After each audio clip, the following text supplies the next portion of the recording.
still. I think a lot of people are like, oh, a lot of the time we hear this excuse, oh, well, it's 2020, this should never be happening. Well, it is still happening, and I think a lot of people don't realise it is.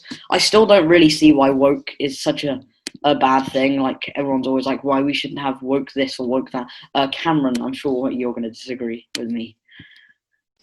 Well, I don't know. I mean, I think that the definition of woke you read out was quite a woke definition of woke, and I think I think let's move it away from the word woke, all right? Because I don't like it that much either. I prefer the term political correctness when we're talking about this, and I don't like that term that much either because it implies that everything about it is political and then correct.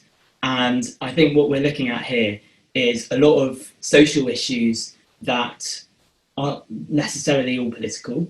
And then we're also looking at the fact that some people may think that some aspects of political correctness are not correct, they will disagree. So I think that's quite a base term as well. That's like, you know, I'm giving you this term, and that is the definition of this term. When actually I think political correctness is a much wider ranging thing, and it's something people can have differing opinions on. It's quite a complex topic. And there are two arguments here, definitely. There's the easy argument to take, which is that, oh, I support political correctness, I support wokeness and everything it represents, because I believe it, you know, it alerts us to injustices in society. And the other argument, the more difficult argument to take, but the one that many people up and down, certainly this country, believe is actually, hang on, perhaps we're taking this a bit to the extreme. Perhaps we've gone past equality now, and perhaps we're moving into the realms of positive discrimination, which is something that many people, including myself, believe is an equal evil to negative discrimination. In fact, they work hand in hand. Because if you've got more positive discrimination in your society, the people being positively discriminated against, I hate the term positive as well, because it's not positive, as I said, it's an equal evil. But the people who are being perhaps positively discriminated against will then feel anger towards the people who are being given those opportunities ahead of them, which is what causes negative discrimination. So you've got a cycle here, and actually there's people like me standing in the middle who are looking at it all and thinking, hang on, can't we just have equality? Can't we give everyone the same opportunities based off their merit and their qualifications, and not give anyone more opportunities than another person because of anything physical that can't be controlled? That's where I stand on it. Yeah, Tommy, you wrote an article on woke marketing the other day for our website. If you haven't read it, go and check it out. Just plug in our website. But do you want to make a point? Yeah, I think something that the term woke is used for is used in a negative aspect. I completely support movements that are combating injustice. I don't think there should be a social hierarchy in that way. I just don't think it's right.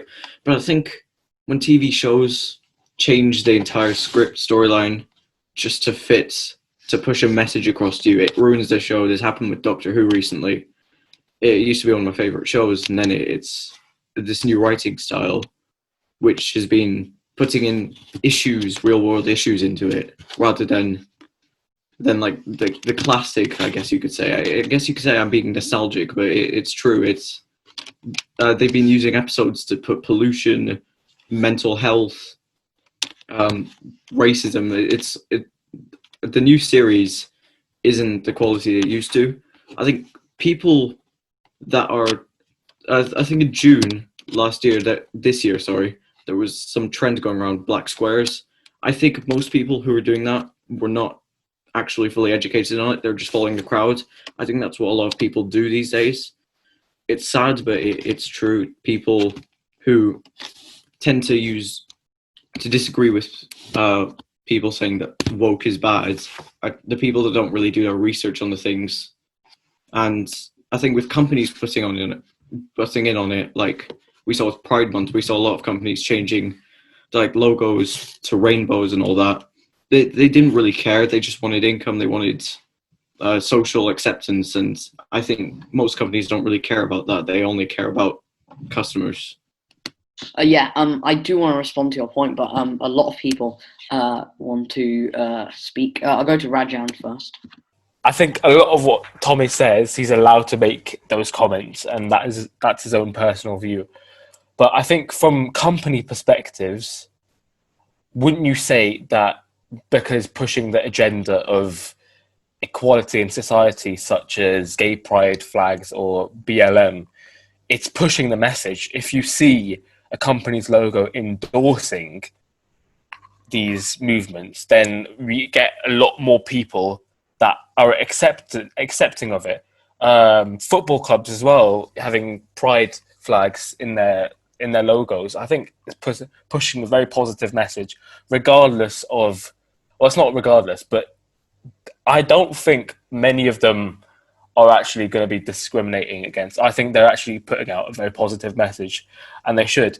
And moving on to what Cameron was talking about earlier, positive discrimination. We talked a bit about this last week as well, but I'd just like to hear Cameron's thoughts on what he was speaking about, the aspect of positive discrimination, where he says we already have a society that is equal, where a lot of people have equal chances.